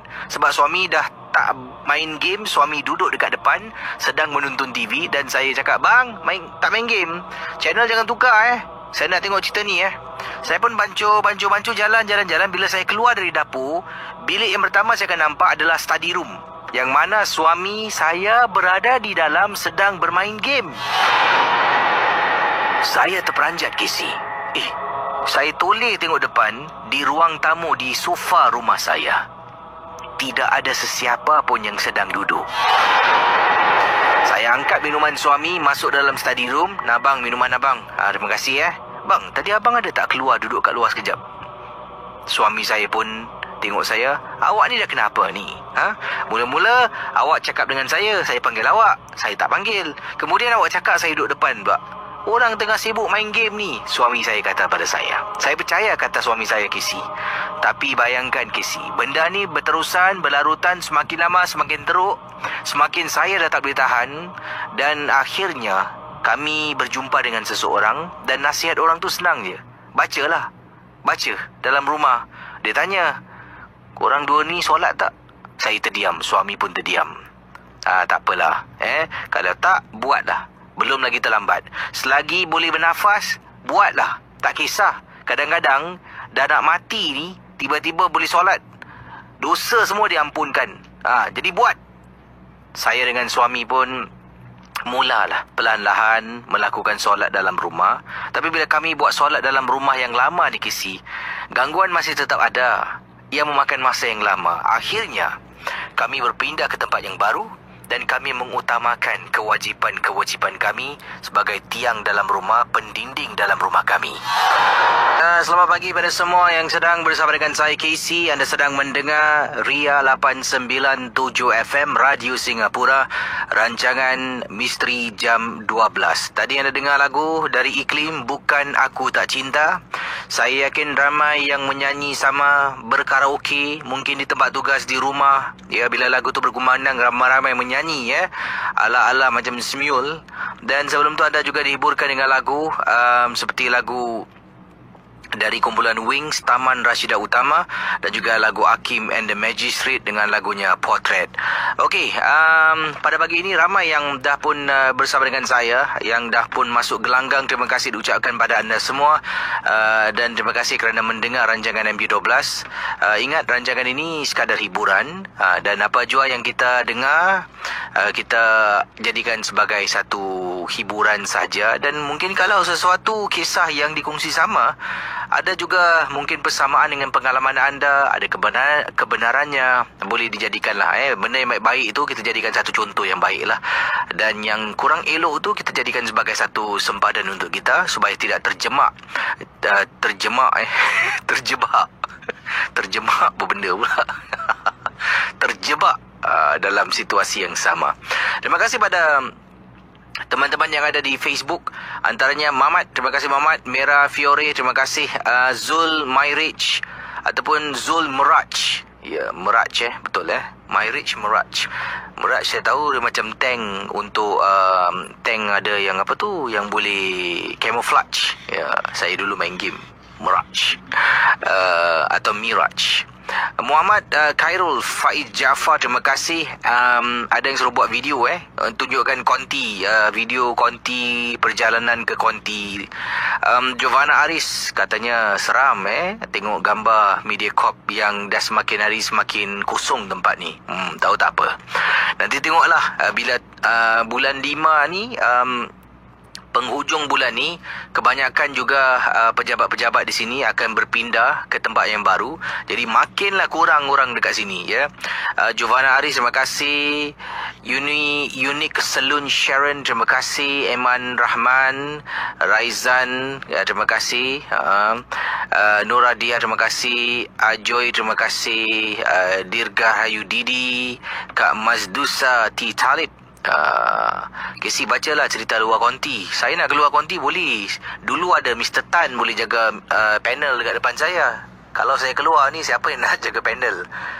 Mr. Tan pun dah tak ada, dah berhenti Baik pendengar Misteri Jam 12, kisah berikut ini yang ingin saya bacakan kepada anda. Ini kiriman Encik Ramli yang berkongsi satu peristiwa. Katanya Encik Ramli, beliau, saya pernah mengantar seorang makcik ni pulang ke rumahnya. Waktu itu saya ternampak makcik ni berjalan dekat kawasan rumah saya di Tampines. Saya memandu kereta, makcik ni seorang diri dalam hujan memegang payung. Jadi saya pun berhentikan kenderaan saya di tepi makcik yang sedang berjalan di tempat pejalan kaki. Kemudian saya turunkan tingkap sedikit. Saya tanya, makcik nak balik ke, tinggal mana? Kemudian makcik tu kata, makcik tinggal blok depan sana. Jarak daripada mana kami berada ni, bloknya agak jauh kisi. Untuk seorang warga emas berjalan kaki dalam hujan, saya rasa berbahaya sebab licin. Jadi saya pun kata, tak apalah makcik, naiklah kereta saya. Saya boleh hantar makcik sampai dekat blok makcik.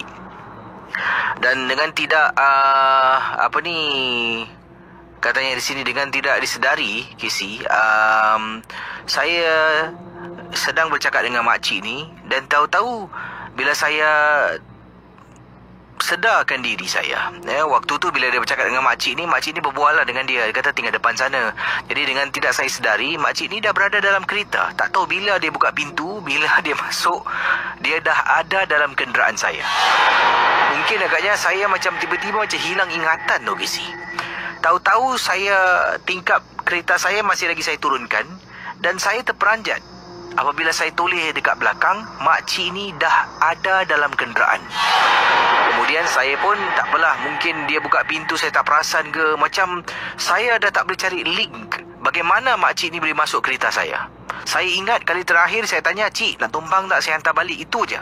Kemudian bila makcik ni buka pintu, tutup pintu, duduk, tak saya ingat pun, kata Encik Ramli. Jadi pendengar Ria 897 FM, Cik Ramli pun memandu terus. Dan Cik Ramli tanyalah, blok berapa? Makcik tu kata, "Oh, saya tak ingat blok berapa, tapi saya tahu dekat mana awak boleh berhenti." Jadi sampai saja dekat satu sudut, makcik kata, "Nak, nanti dekat depan tu, kapak tu awak belok masuk dalamnya kanan." Okey, jadi saya pun sampai depan, belok kanan. Katanya jalan terus, belok kanan lagi dan kanan lagi, baru sampai rumahnya. Jadi saya pun sampai di kolong blok rumah makcik ni. Tapi masalahnya, kolong blok rumah makcik ni tidak ada tempat yang berbumbung, Casey. Kalau dia keluar, mesti dia basah. Jadi saya kata, "Makcik, nanti makcik jangan keluar dulu. Saya cari tempat yang berbumbung. Kalau makcik keluar tak basah." Makcik pun kata, tak apa. Tak kisah, makcik dah biasalah kena hujan. Saya kata, "Tak mau makcik, tak mau. Nanti saya carikan." Jadi pendengar Ria 897 FM, saya pun pusing cari mana tempat yang ada sheltered walkway. Akhirnya jumpa, Kisi. Jadi saya pun turunkan makcik ni, saya tekan hazard light, saya keluar sekali dan saya perlahan-lahan pegang tangan makcik ni, jalan dengan dia menuju ke arah kolong blok rumahnya, dan dia nak pergi lift, nak naik ke atas. Dalam perjalanan tu, apabila saya turun dan letakkan kenderaan saya di tepi jalan, makcik ni pun masih lagi berbual-bual dengan saya lah, bercakap bertanya tu tentang ni. Dan saya akhirnya sampai di kolong blok rumah makcik.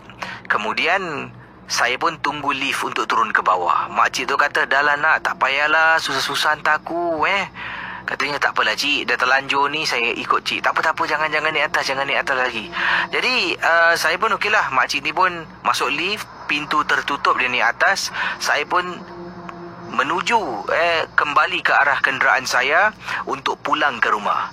Jadi pendengar Ria 897, anda bayangkan, kata Encik Ramli, apabila saya jalan menuju ke arah kenderaan saya terkejut. Di tempat duduk belakang kereta saya, ada makcik yang sama sedang duduk. Dalam hati ni tertanya-tanya tau, takkan tadi aku baru hantar naik lift, dia boleh turun bawa balik? Casey, saya lebih kurang dalam 30 minit saya tak berani nak menghampiri kenderaan saya. Malah saya duduk seketika untuk tenangkan diri, untuk legakan keadaan. Selepas tu barulah, anda bayangkan selepas tu dah setengah jam, 20 minit, setengah jam, dia dah rasa okey, Cik Ramli dah rasa okey. Cik Ramli pun patah balik kepada kenderaannya. Kemudian Cik Ramli periksa dekat belakang, memang tak nampak orang, tak ada orang. Cik Ramli pun masuk, turunkan tingkap ke 4 tingkap dan memandu pergi daripada kawasan itu. Cik Ramli sekarang tertanya-tanya ni, siapakah orang yang dia nampak dekat belakang tu? Adakah itu merupakan korin kepada makcik tu? Adakah mungkin makcik itu dah meninggal dunia? Tak tahulah. Tapi bila saya berbual dengan dia, saya bercakap dengan dia, dia memang kelihatan macam orang biasa, bukanlah macam hantu. Adakah penampakan saya tu kerana makcik ni ada memelihara sesuatu? Saya pun tak pasti, Casey. Terima kasih dan selamat tengah malam. Saudara, kisah berikut ini ingin saya kongsi dengan anda. Ini pengalaman daripada Farhan. Beliau berkongsi kisah. Katanya, "Farhan, saya waktu tu balik agak lewat malam setelah saya menonton sebuah filem seram, late night movie bersama dengan rakan-rakan saya. Saya tinggal di kawasan beliau berkongsi pengalaman. Katanya, saya tinggal di kawasan Commonwealth. Kawasan rumah saya ni, kalau dah lewat malam macam yang waktu saya balik tu, memang sunyi, sepi, Casey. Jadi saya pun dalam perjalanan dekat kolong blok kawasan rumah saya tu, bukan kolong blok, dekat multi purpose hall, berdekatan dengan kolong blok rumah saya, ada kematian Dan kematian ini dah pun berada di sana masuk hari ketiga ke atau keempat lah, seingat saya ketika kejadian ini berlaku. Jadi memang saya tahu dekat multi-purpose hall berdekatan dengan kolong blok rumah saya memang ada upacara kematian seorang warga berbangsa Cina lah. Saya berjalan menuju ke arah kolong blok dan saya dapati di multi-purpose hall Dewan Serbaguna di kawasan rumah saya ni ada tempat duduk, ada bangku, kerusi dan ada keranda jenazah yang ada di dalamnya orang yang dah meninggal. Dan sesiapa kawan-kawan ke saudara mara kalau datang menziarahi yang dah meninggal ni, mereka boleh tengoklah wajah yang dah pun pergi ni buat kali yang terakhir. Entahlah Casey, bila saya tengok tak ada orang dekat bawah kawasan multi-purpose hall tu, di kolong blok rumah saya tu, tengok langsung satu orang pun tak ada. Jangan cakap anak, tak tahulah isteri ke, saudara mara dan sebagainya, tidak ada seorang pun yang ada di sana. Tapi ada meja, ada kerusi. Saya pun curious. Saya sebenarnya nak tengok dari itu hari. Saya nak tahu siapa yang meninggal dunia. Mungkin saya kenal orangnya. Jadi saya menghampiri multi-purpose hall. Ni nampak cari pasal dan cari naas. Dah tahu-tahu tu orang meninggal, orang mati, kau tetap nak jadi lelaki kepo. Jadi saya ni berjalan perlahan-lahan menuju ke arah multi-purpose hall.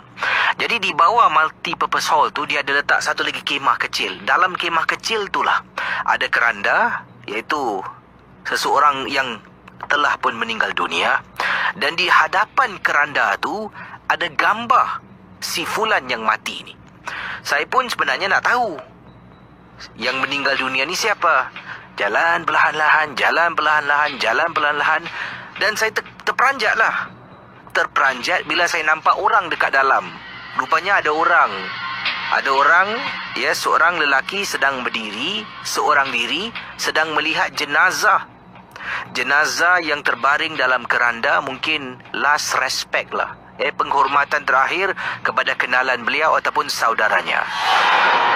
Jadi Casey, bila saya dah terjalan ni, alamak, macam mana nak patah balik Orang dah nampak saya ni. Tak apalah, teruskan aja lah. Tengok gambar lah Casey. Jadi orang tu tengah berdiri, saya pun tengok gambar. Uncle ni aku kenal ni. Bila saya tengok gambar, saya terkejut sebenarnya. Orang yang berdiri tadi, bila saya jalan, dia ternampak saya ternampak dia. Kami saling berpandangan Casey. Wajahnya sama Casey. Mungkin adik-beradik tak? Mungkin kemungkinan. Jadi saya pun berjalan balik menuju ke arah kolong blok. Dalam perjalanan saya Casey, saya nak keluarkan duit shilling. Bawah blok saya ada vending machine nak beli minuman. Jadi tadi katanya teman kita Farhan, beliau nampak ada seorang lelaki tengah berdiri dan dia terperanjat. Lelaki yang berdiri dengan gambar yang ada, gambar kematian yang ada di hadapan keranda tu, wajahnya agak sama. Jadi dia fikirkan mungkin ini adik-beradik, tapi dia kenal dengan orang yang dah mati ni. Ini adalah jiran yang tinggal sama blok dengan dirinya. Dia tak kenal rapat lah, cuma kenal-kenal gitu Jadi Farhan kata, dalam perjalanan saya ni keluarkan duit shilling daripada beg duit saya. Tengah keluarkan shilling nak beli minuman ni di kolong blok, tiba-tiba Casey, saya tersalah buka kocik beg duit saya. Sampaikan bertaburan wang shilling jatuh ke atas lantai dan bergulik-gulik ada duit shilling saya. Sampaikan salah satu wang shilling saya bergulik betul-betul dekat depan keranda. Alangkah terperanjatnya apabila saya toleh menuju ke arah keranda, orang yang berdiri ini tidak ada lagi di sana. Saya tengok kiri, tengok kanan. Mana ni tadi ada lelaki ni? Muka sama ni. Tiba-tiba terus meremang bulu rumah saya Casey. Yang ada depan keranda, duit shilling saya yang jatuh, saya tidak indahkan. Malah yang dekat-dekat saja saya angkat. Dan terus bergegas, jalan begitu pantas menuju ke kolong blok untuk beli minuman sebelum saya pulang ke rumah. Memang Casey, Saya sampai ke saat ini masih lagi tertanya-tanya. Adakah yang meninggal ini mempunyai adik-beradik yang mempunyai wajah yang sama?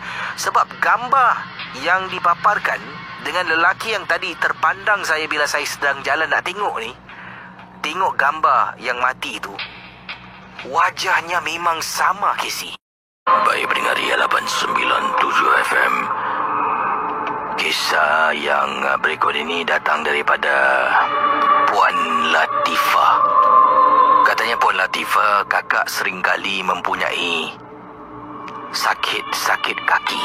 Tak tahu bagaimana sakit kaki ini boleh berlaku. Tapi yang kakak pasti, nanti kalau berjalan sedikit, dah penat. Kaki ni sangat lenguh sangat. Nak naik tangga pun kadang-kadang susah. Tapi nasib baiklah, rumah kakak ni ada lift. Keluar lift, pintu yang pertama, itulah rumah kakak. Lama-kelamaan pergerakan kakak ni makin perlahan dibuatnya. Jumpa doktor pun tak tahu apakah punca kaki kakak. Yang katanya susah nak jalan, berat. Doktor periksa kaki kakak semua okey. Sampaikan buat scanning, pakai duit. X-ray, pakai duit. Tapi tetap tidak ada solusi dan penyebab kenapa kakak rasa kaki kakak ni berat. Kaki sebelah kiri, Casey. Ada kalanya bila nak jalan tu terpaksa kakak sirit. Benar-benar membuat kakak rasa sakit sangat-sangat. Sampaikan pada suatu hari, kakak ditegur oleh seorang teman. Kau tak nak ke cuba rawatan alternatif? Kata teman kakak kepada kakak. Kakak ni bukan apa, Casey. Pada mulanya memang tak percaya dengan rawatan-rawatan alternatif. Pada kakak, setiap penyakit yang setiap insan mengalaminya, ada ubatan-ubatan sains yang boleh membantu merawat. Tak perlulah nak tradisional, jumpa pakar alternatif pada pandangan kakak. Jadi sebab itulah kakak memang tak percaya. Kakak memang kata pada teman kakak, aku tak naklah ni semua. Mesti ada pakar yang boleh bantu aku. Tapi pakar yang kakak maksudkan spesialis dari hospital. Jadi kakak buat arrangement untuk berjumpa dengan spesialis kaki sih. Bayar lagi. Jumpa spesialis bukan murah. Spesialis cuma kata ini mungkin ada masalah kepada ketegangan otot. Apabila sebahagian otot kakak ni menjadi tegang, yang membuat kakak terasa sakit dan sengal kaki kakak. Tapi kaki kakak sakit sengal, yang masalahnya kaki berat ni macam mana? Nak angkat pun susah. Jadi dia cuba berikan kakak ubatan untuk kakak makan. Masih sama, Casey. Semakin hari semakin malas kakak nak berjalan. Kakak duduk 24 jam. Akhirnya kakak beralah dan mengaku kalah, berjumpa dengan pakar alternatif. Jadi pendengar Mistik Jam 12, anda bayangkan kakak pergi ke rumah pakar ni. Pakar ni pun datang. Ya, dengan kakak dia berbual. Dia tanya kakak tu, tanya kakak ni. Kemudian kakak perasan, setiap kali kalau dia bercakap, dia mesti tengok tepi kakak. Dia bercakap, dia tengok tepi kakak. Kemudian dia tanya satu soalan. Awak pernah tak buat sesuatu dahulu? Benda-benda yang mungkin tersalah ke, tersilap ke, sakitkan hati orang ke, buat orang marah, ataupun ada tak orang berdendam dengan awak? Kakak tak boleh fikirkan langsung, Casey. Langsung tak boleh fikirkan. Jadi kakak kata banyak, tak adalah. Mana ada, tak pernah pun. Dalam hati kakak, yes lah, ini memang dah menyesal aku datang sini. Kemudian dia tanya lagi. Dia tanya setiap kali dia tanya, kakak cuba fikirkan, tak ada. Tanya, fikirkan, tak ada. Sampaikan kakak rasa pakar ni pun kaki goreng juga. Tiba-tiba, Casey, kakak teringat. Pernah satu kali tu, kakak jalan dekat atas rumput. Dekat rumah kakak, kalau jalan atas pathway, agak jauh sedikit nak pergi ke bus stop, perhentian bas. Oleh kerana dari jauh kakak nampak bas dah datang, nak ikut pathway confirm akan terlepas feeder bas rumah kakak ni. Jadi nak kena tunggu sampai 20 minit. Kakak lari dekat rumput. Lari dekat rumput, tiba-tiba kakak tertendang sesuatu. Ini merupakan tempat Cina sembayang, Casey. Kakak tertendang kuat. Bila tertendang kuat, barang-barang yang ada di sana melayang, Casey.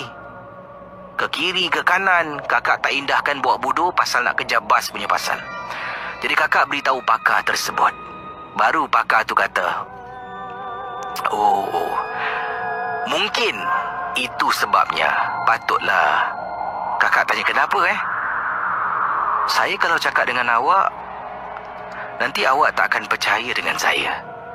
Macam soalan-soalan yang saya tanyakan pada awak sejak tadi. Kenapa? Apa jadi ni?" Daripada mata saya, tadi saya dapat lihat sekejap aja. Dalam beberapa saat, waktu awak datang, dekat kaki awak ni ada benda berpaut. Terus bulu rumah kakak meremang, Casey. Meremang daripada tangan sampai ke tengkuk. Apa ni? Awak jangan nak takut-takutkan saya lah. Astaghfirullahalazim, sampailah awak buat cerita macam ni. Saya tak buat cerita. Waktu awak tertendang tu, dia tengah duduk mungkin dekat situ.